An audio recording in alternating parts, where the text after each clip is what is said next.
ایک اسلامی بھائی خود بتاتے ہیں کہ آج سے کچھ سالوں پہلے میں نے دعوت اسلامی کے مدنی مرکز میں 30 دن کا اعتکاف کیا اور میرے چہرے پہ داڑھی بھی نہیں تھی، اور اعتکاف کے بعد آخری رات تھی غالباً، تو امیر اہل سنت نے فرمایا کہ جو ہے وہ داڑھی شریف کی نیت کرے گا اللہ اسے اسی سال یا جلدی جلدی مدینہ دکھائے، اس طرح کی دعا دی۔ وہ کہتے ہیں میں نے داڑھی شریف کی نیت کر لی، داڑھی کی نیت کی، میرے پاس تو پیسے بھی نہیں تھے مدینہ شریف جانے کے، وہاں مسجد نبوی شریف میں خادم کی جابز آتی ہیں، کہتے وہ جاب آئی، میری خالہ یا میری پھوپھی نے مجھے قرضہ دیا اور میں نے وہ پیسے خرچ کر کے میں مدینہ شریف چلا گیا، مدینہ شریف پہنچا۔ آج وہ بتا رہے تھے کہ 2.5 سال ہو گئے مجھے پہنچے ہوئے یا 3 سال ہو گئے، اب تک وہ واپس نہیں آئے، کہتے ہر سال چھٹی ملتی ہے، میں مدینہ چھوڑ کے نہیں آیا۔ اچھا، وہاں وہ کہتے حج کے دن تھے تو مجھے کسی نے کہا کہ یہ پیسے لو اور مسجد نبوی شریف میں دسترخوان لگاؤ، تو میں نے مسجد نبوی شریف میں دسترخوان لگایا، تو دسترخوان پر کچھ لوگ آ گئے، تو کسی نے مجھ سے وہیں دسترخوان پر پوچھ لیا کہ بیٹا آپ کی شادی ہو گئی ہے؟ تو وہ شخص کہتا ہے جو کہ مسجد نبوی شریف میں خدمت صفائی وغیرہ کے کام کرتے ہیں، کہتے مجھ غریب کو کون اپنی بیٹی دے گا؟ کہتے میں تو یہ جملہ کہہ کر چلا گیا، ایک اسی دسترخوان پہ شخص نے میرا فون نمبر مجھ سے لے لیا، دوسرے دن ان کا فون آیا، کہتے ہیں بیٹا ذرا باہر آئیے۔ میں مسجد نبوی شریف سے باہر گیا اور مجھے کہتے ہیں کہ میری یہ 2 بیٹیاں ہیں، میں امریکہ سے آیا ہوں، ان دونوں میں سے کسی ایک بیٹی کو پسند کر لو، میں تمہاری شادی کر دوں گا۔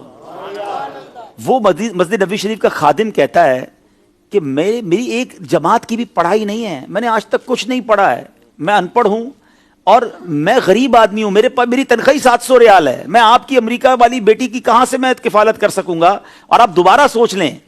وہ کہتے نہیں، ہمیں تم سے کچھ نہیں چاہیے، ہم چاہتے ہیں کہ اپنی بیٹی کی شادی تم سے ہی کریں گے۔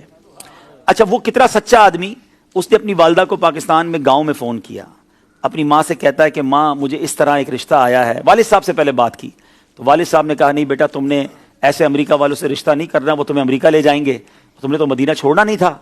تو کہتے نہیں میں نے مدینہ چھوڑ کے نہیں جانا، لیکن وہ ضد کر رہے ہیں، کہا نہیں کوئی ضرورت نہیں ہے۔ وہ لوگ امریکہ چلے گئے، امریکہ سے بار بار اس سے رابطہ کرتے رہے کہ تم نے کیا سوچا؟ کہتا میری والدہ منع کرتی ہیں۔ پھر والدہ کو فون کیا تو والدہ کہتی بیٹا ہم نے خاندان میں تمہارا رشتہ طے کیا ہوا ہے۔ وہ امریکہ کے خاندان والے کہتے ہیں کہ تمہاری والدہ سے کہو کہ ٹھیک ہے میری بیٹی سے رشتہ کر کے مدینے میں شادی کر لو، میں آپ کو یہ اجازت دیتی ہوں کہ آپ اپنی ماں کی خواہش پر پاکستان میں بھی شادی کر لینا۔ اور ایسا ہی ہوا میرے پیارے اسلامی بھائی۔ میں ابھی پچھلے دنوں مدینہ شریف میں اس اسلامی بھائی سے مل کر آیا ہوں کہ پچھلے 1-1.5 مہینے پہلے ان کی شادی ہوئی ہے، امریکہ میں پیدا ہونے والی ایک ایسی، وہ اچھا مزے کی بات، جس اسلامی بہن سے ان کی شادی وہ بھی عطاریہ ہیں، یہ اسلامی بھائی بھی امیر اہل سنت کے مرید ہیں۔ کیسی والدین کی تربیت ہے کہ جنہوں نے ایک مسجد نبوی شریف کے خادم سے ان کی شادی کروائی۔ اچھا یہ شادی ہو گئی، ہم سب سن کر آ گئے، میں جب گھر آیا تو میں سوچنے لگا کہ یہ 2 سال تک ایک ہی اسلامی بھائی پر کیوں یہ لوگ کوشش کرتے رہے؟ ہو نہ ہو ان کو کوئی اشارہ ملا ہے، کوئی خواب میں بشارت ملی ہے، اور یہ وہ جو جملہ تھا نا جو اس بندے نے مسجد نبوی شریف میں کہا تھا کہ مجھ غریب سے اب کون شادی کرے گا، تو گویا یہ رشتہ نبی پاک نے ہی کروایا ہے۔ پھر میں نے خود امریکہ رابطہ کیا کل اور یہ سوال پوچھا کہ یہ بتائیے کہ یہ کیا وجہ ہے کہ آپ نے 2 سال تک، بھائی مدینہ شریف میں اور بھی بہت سارے لوگ تھے، اپنی بچی کی اگر آپ نے مدینہ پاک میں شادی کرنی تھی تو کسی اور سے کر دیتے، ڈائریکٹلی خادم مسجد نبوی شریف سے آپ کو کیوں کرنی تھی؟ تو بس انہوں نے یہی بتایا۔ اب انہوں نے یہ کہا کہ ایک راز ہے، جو راز ہم آپ کو بتائیں گے اور کسی کو نہیں بتائیں گے۔ تو جو کچھ اب تک پتا چلا ہے وہ یہی ہے کہ اس کے دل سے نکلا اور میرے آقا نے یہ رشتہ کروا دیا۔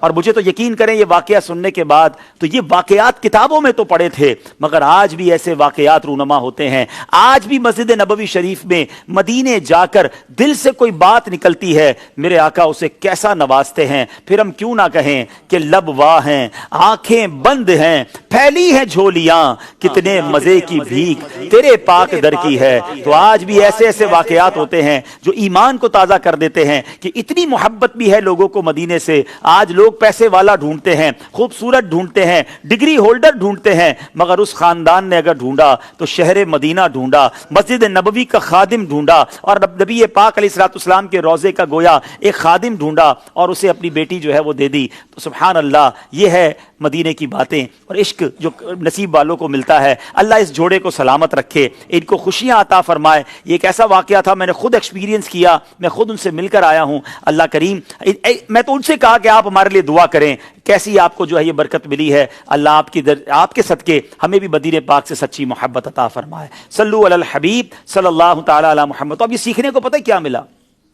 فریاد امتی جو کرے حال زار میں۔ آپ پریشان ہیں، آپ مصیبت میں ہیں، آپ قرضے میں ہیں، آپ نے مدینے جانا ہے، آپ کو روزگار کا پرابلم ہے، جو مسئلہ ہے، فریاد امتی جو کرے حال زار میں، ممکن نہیں کہ خیر بشر کو خبر نہ ہو، واللہ وہ سن لیں گے، فریاد کو پہنچیں گے۔